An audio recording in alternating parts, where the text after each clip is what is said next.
মুসলমানদের ধর্মীয় স্বাধীনতা নিয়ে ভারতে বিতর্ক যেন থামছেই না।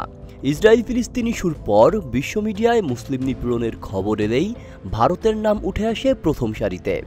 আর এবার আলোচনার কেন্দ্রবিন্দু মুম্বাইয়ের মসজিদগুলো থেকে মাইক সরিয়ে ফেলার ঘটনা।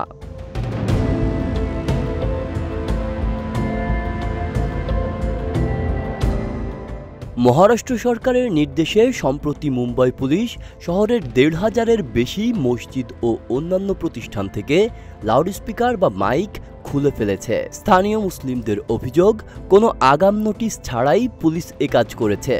এমনকি অনেক ক্ষেত্রে শব্দমাত্রা পরীক্ষাও করা হয়নি।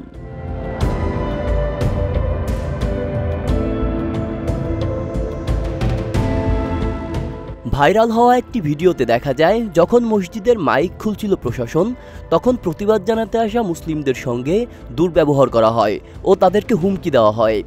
এক মসজিদ কমিটির সদস্য জানান, লাউডস্পিকারগুলো আদালতের নির্দেশিত ৪৫ থেকে ৫৬ ডেসিবেলের মধ্যে থাকলেও হঠাৎ করেই সেগুলো সরিয়ে ফেলা হয়েছে। তাদের ভাষায় এটা সরাসরি ধর্মীয় স্বাধীনতায় হস্তক্ষেপ।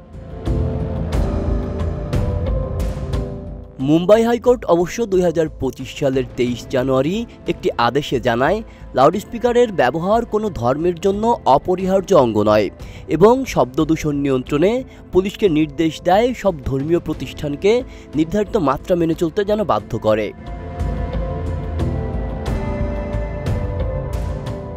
সব ধরনের উপাসনালয় থেকেই লাউডস্পিকার সরানো হয়েছে। রাজনৈতিক, সামাজিক ও ধর্মীয় নেতাদের সঙ্গে আলোচনার পরেই এই সিদ্ধান্ত নেওয়া হয়েছে। তবে তিনি সাফ জানিয়ে দিয়েছেন, পুনরায় স্থায়ীভাবে লাউডস্পিকার ব্যবহার করা যাবে না, শুধুমাত্র উৎসবকালে অস্থায়ী অনুমতি মিলতে পারে।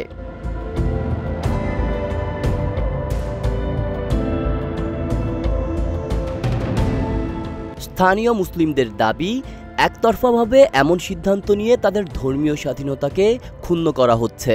তাদের প্রশ্ন, কিভাবে উপাসনার অধিকার শব্দদূষণের আইনের নামে খর্ব করা যায়। ধর্মীয় স্বাধীনতা বনাম আইন শৃঙ্খলা, ভারতে এই দ্বন্দ্ব নতুন কিছু নয়। কিন্তু প্রশাসনিক সিদ্ধান্তগুলো যদি বিশেষ এক সম্প্রদায়কে লক্ষ্য করে নেওয়া হয়, তাহলে প্রশ্ন উঠতেই পারে, এটা কি শব্দদূষণ রোধ নাকি নিছক এক ধরনের মুসলিম নিপীড়ন?